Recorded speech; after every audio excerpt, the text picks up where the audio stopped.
الحمد لله وكفى وسلام على عباده الذين اصطفى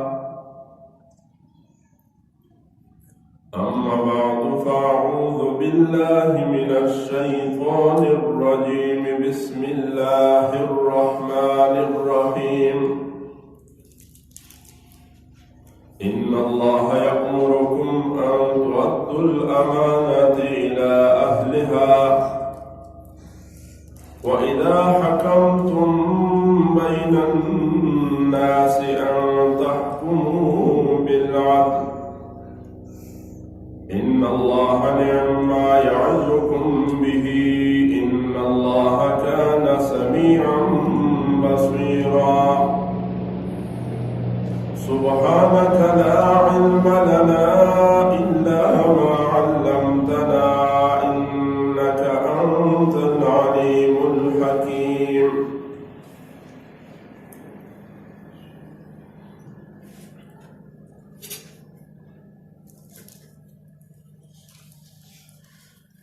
روزانہ کا درس قرآن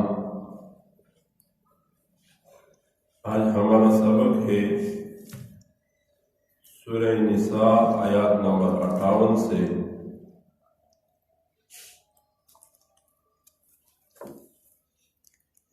یہ آیات کریمہ قرآن حکیم میں ایک جامع آیات ہے۔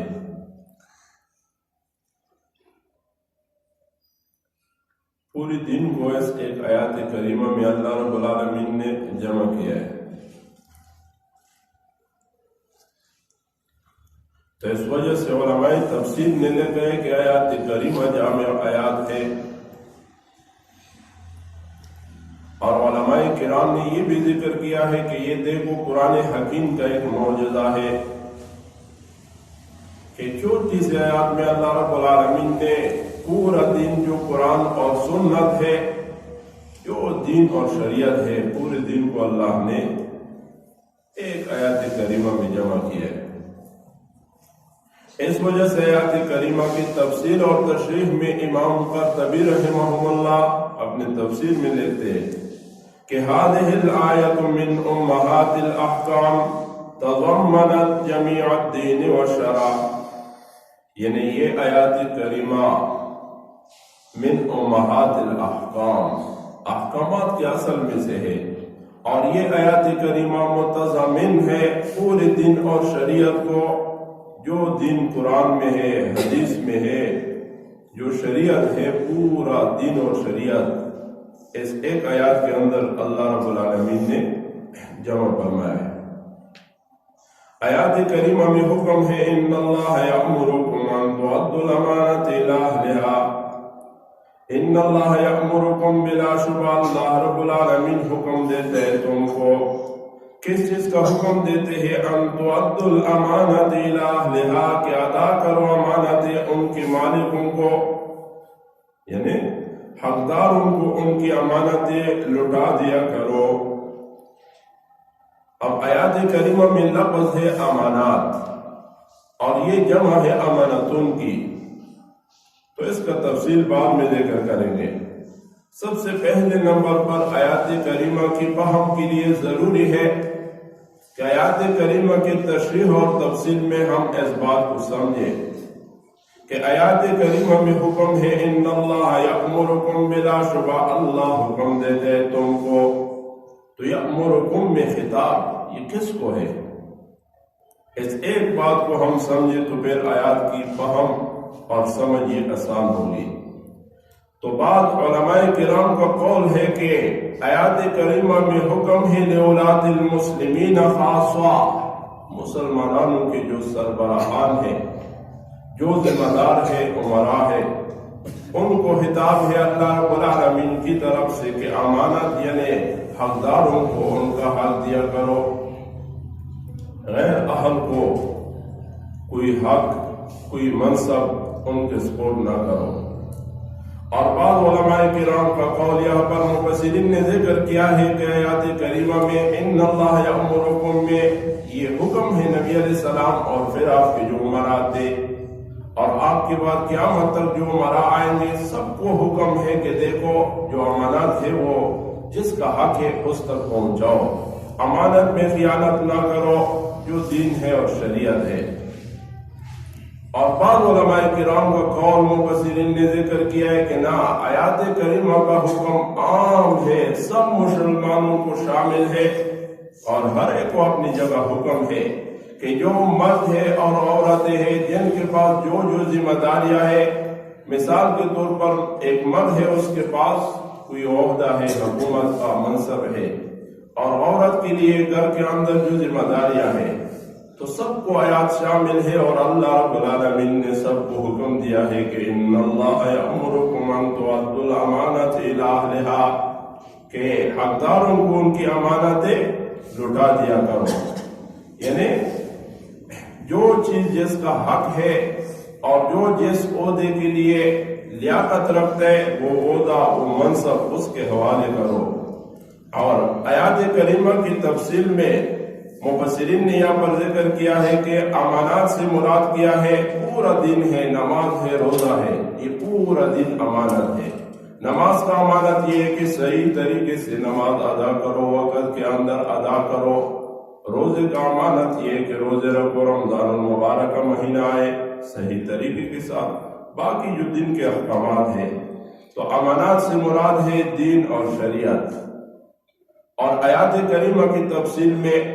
مفسرین نے قول ذکر کیا ہے ابی بن کعب رضی اللہ تعالیٰ عنہ، اور یہ قول منقول ہے بہت سے صحابہ کرام سے۔ ابی بن کعب فرماتے ہیں کہ الامانۃ فی کل شیء، فی الوضوء والصلاۃ والزکاۃ والجنابہ والصوم والکیل والوزن والوادیہ، یعنی آیات کریمہ میں جو امانات کا ذکر ہے، اور یہ امانت تو ہر چیز میں، نماز میں امانت ہے کہ نماز کو صحیح طریقے کے ساتھ وقت کے اندر ادا کرو، اور اسی طریقے سے وضو میں امانت ہے کہ جو دین اور شریعت کا طریقہ ہے اس کے مطابق وضو بناؤ، اور زکوٰۃ میں امانت ہے کہ وقت پر زکوٰۃ ادا کرو، اور اسی طرح جنابت کا غسل ہے اس میں بھی امانت یہ ہے کہ صحیح طریقے سے اور یہ غسل بجا لاؤ، اور روزے میں امانت ہے، اور اسی طرح والکیل والوزن، ناپ اور تول میں امانت ہے، اور اسی طریقے سے والوادیہ یعنی لین دین میں امانت، کسی کے ساتھ کسی بھی طریقے کے ساتھ خیانت نہ کرو۔ بلکہ علماء کرام میں آیات کریمہ کی تشریح اور تفصیل میں یہ بھی ذکر کیا ہے کہ دیکھو زبان ہے، اس کا امانت کیا ہے، زبان کو صحیح استعمال کرو، گانے بجانے میں، بے دینی کی باتیں میں، کفر کی باتیں میں، اور اسی طرح غیبت، چغلی، ان چیزوں کو یعنی زبان کی حفاظت کرو ان چیزوں سے۔ تو زبان کی امانت یہ ہے کہ زبان کو صحیح استعمال کرو، ذکر اللہ میں استعمال کرو، درود شریف پڑھنے میں، قرآن حکیم کی تلاوت کرنے میں، دین کی واعظ اور نصیحت، اور یا ضروریات کی کوئی بات ہو تو بلا ضروریات، اور اسی طرح بے دینی کی باتوں میں زبان کو استعمال کرنا، اس چیز سے زبان کا حفاظت کرنا، یہ زبان کی امانت ہے۔ اور اسی طریقے سے علماء کرام نے ذکر کیا ہے کہ دیکھو کانوں کی بھی امانت ہے کہ یہ کان صحیح استعمال کرو، گانا بجانا سننے کے لیے استعمال نہ کرو، غیر محرم کی باتیں لذت سے سننے کے لیے اور دین اور شریعت کے خلاف اللہ اور اس کے حبیب پاک صلی اللہ علیہ وسلم کی نافرمانی والی باتوں میں کانوں کا استعمال نہ کرو۔ اور اسی طریقے سے آنکھوں کا امانت یہ ہے کہ آنکھیں صحیح استعمال کرو، قرآن حکیم دیکھنے کے لیے اور والدین کے اوپر شفقت کا نگاہ ڈالنے کے لیے استعمال کرو۔ آپ نے فرمایا کہ ایک ایک نگاہ پر والدین پر شفقت کا نگاہ ڈالو تو حج مقبول کا ثواب ملے گا۔ صحابہ نے عرض کیا کہ اگر ایک آدمی دن میں 100 مرتبہ یہ نگاہ ڈالے تو آپ نے فرمایا کہ اللہ کی رحمت تو اس سے بھی زیادہ وسیع ہے۔ تو آنکھوں کو صحیح استعمال کرنا، بیوی بچوں کے اوپر شفقت کا نگاہ ڈالنے کے لیے، قرآن حکیم دیکھنے کے لیے، باقی ضروریات کو پورا کرنے کے لیے آنکھوں کو استعمال کرنا۔ ہاتھ پاؤں کا بھی امانت یہ ہے کہ ہاتھوں کو صحیح استعمال کرو، کسی کو قتل کرنا، بے جان مارنا، اذیت اور تکلیف دینا، ایسے ہاتھوں کا حفاظت کرنا۔ اور پاؤں کی امانت یہ ہے کہ پاؤں کو صحیح طریقے کے ساتھ استعمال کرنا، ایسی جگہوں پر جانا جو اللہ اور اس کے حبیب کا نافرمانی والی جگہ ہو، تو ان جگہوں سے اپنے پاؤں کا حفاظت کرنا یہ پاؤں کی امانت ہے۔ تو آیات کریمہ میں یہ حکم عام ہے، ان اللہ یامرکم ان تؤدوا الامانۃ الی اہلھا، یاد رکھو اللہ تعالیٰ تمہیں حکم دیتا ہے کہ حقداروں کو ان کی امانتیں لوٹا دیا کرو۔ اب اہل امانت کا کون ہے؟ آیات میں حکم ہے اللہ رب العالمین کی طرف سے کہ جو اہل ہے ان کو ان کا حق ادا کرو۔ تو اب اہل کون ہے اور ایسے کون مراد ہے؟ جس کی بھی امانت ہے آپ کے پاس، چاہے نیک ہے یا کوئی بھی دین ہے، تو اس کا امانت اس کے پاس یعنی اس تک پہنچاؤ اور اس کے سپورٹ کرو۔ تو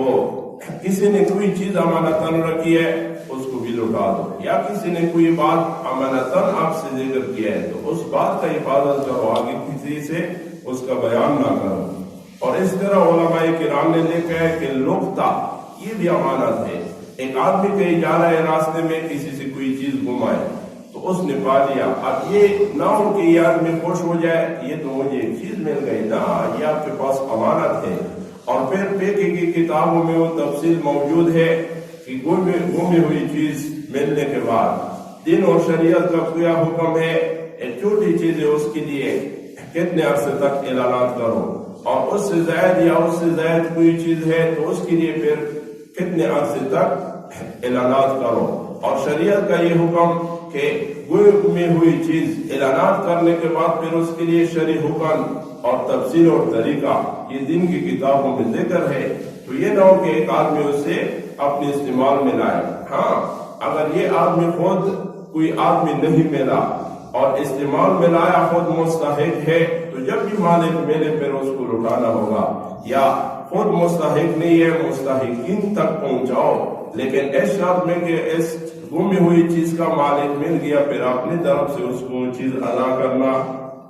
اس کو کہتے ہیں لقطہ۔ اور اسی طریقے سے اہل علموں نے ذکر کیا ہے کہ رہن،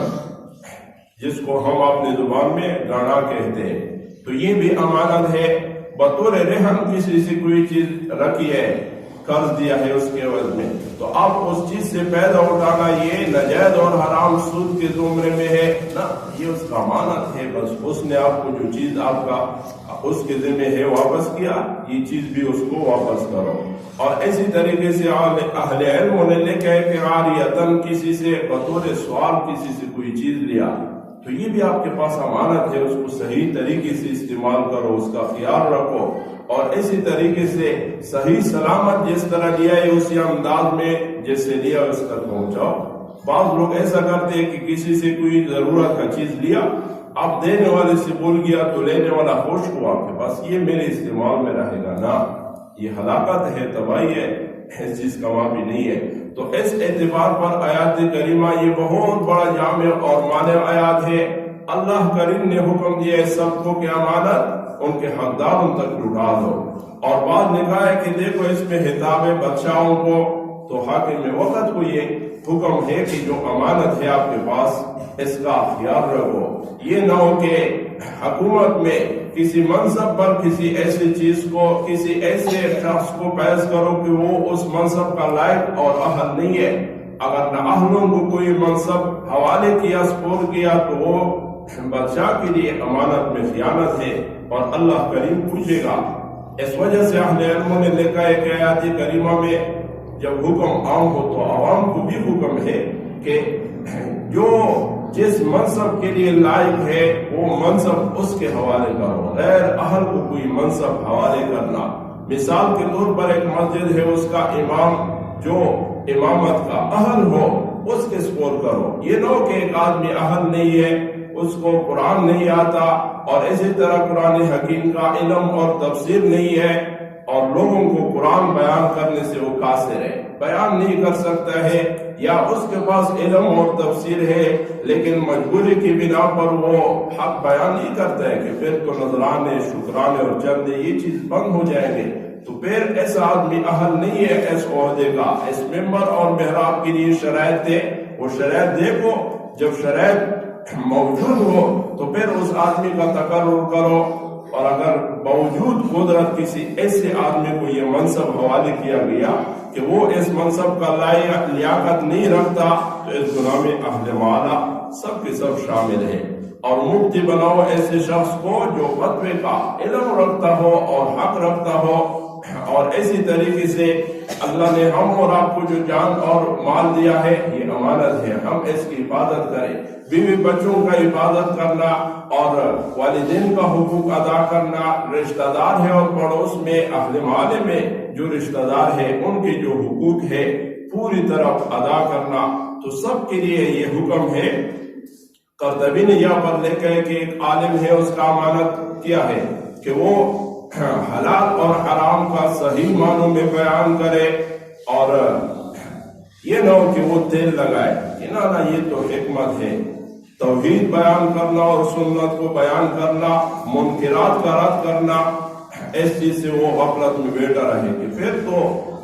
چندوں کی اور شکرانوں کی دروازے بند ہو جائیں گے، مقتدی کٹ جائیں گے. نہ ایک عالم کا یہ امانت ہے اس کے پاس یہ دین کہ وہ بیان کرے، صحیح معنوں میں حلال اور حرام کا بیان کرے. اور اسی طریقے سے ایک عالم دین جس معاشرے میں ہے اور وہ معاشرے والے جس بھی دین میں مبتلا ہے تو اس عالم کی ذمہ ہے کہ وہ منکرات کا رد کرے اور صحیح معنوں میں دین اور شریعت کو بیان کرے، حکمت کے ساتھ، نصیحت کے ساتھ. اور اسی طریقے سے ایک عالم کا حق یہ ہے کہ اگر کسی نے فتویٰ اسے مانگا تو صحیح فتویٰ دے، غلط فتویٰ دینا پھر یہ امانت میں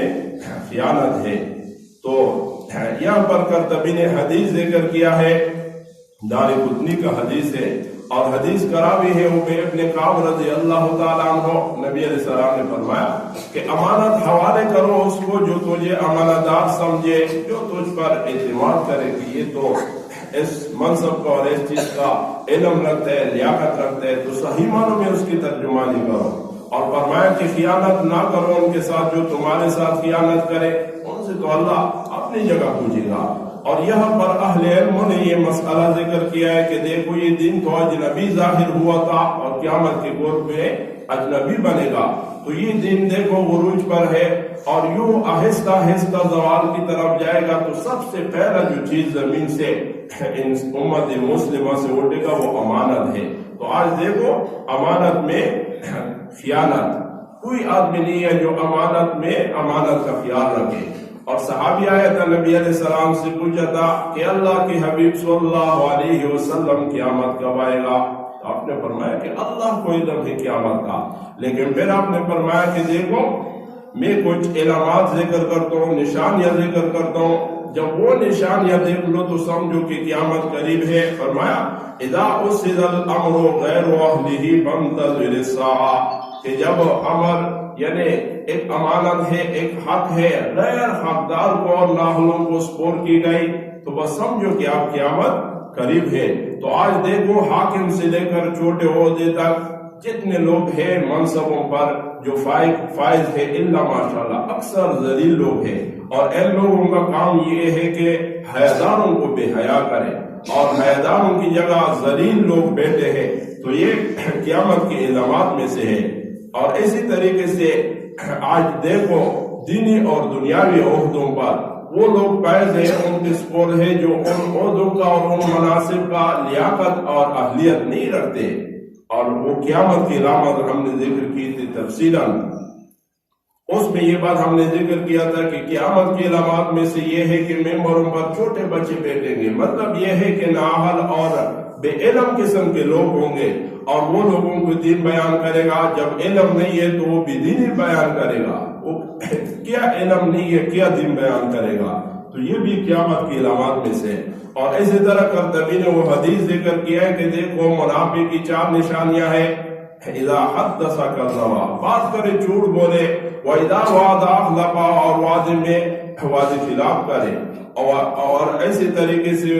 جب لڑائی جھگڑا ہو تو اس میں گالیاں کٹے، اور جب اس کے پاس وَإِذَا اؤْتُمِنَ خَانَ، امانت رکھی جائے تو وہ اس امانت میں خیانت کرے. تو یہ دیکھو قیامت کی علامات میں سے ہجرت کی رات جب نبی کریم صلی اللہ علیہ وسلم ہجرت فرما رہے تھے تو آپ کے پاس کافروں کی امانتیں رکھی ہوئی تھی. آپ نے حضرت علی کو روکا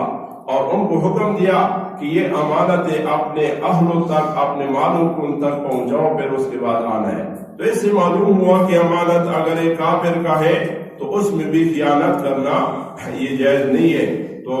اس وجہ سے امانت یہ ضروری ہے کہ ہم اس کا پاسداری کریں.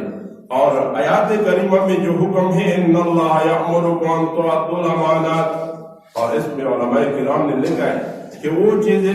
یعنی شامل ہیں جو اللہ نے انسانوں کے اوپر فرض اور واجب کی ہے، جیسے کہ حقوق اللہ اور حقوق العباد، یہ تمام کی تمام چیزیں اس میں شامل ہیں. چونکہ آیات کریمہ جامع اور مانع آیات ہے. اب تو نماز کا وقت ہو چکا ہے، تو زندگی رہی آنے والے دروس میں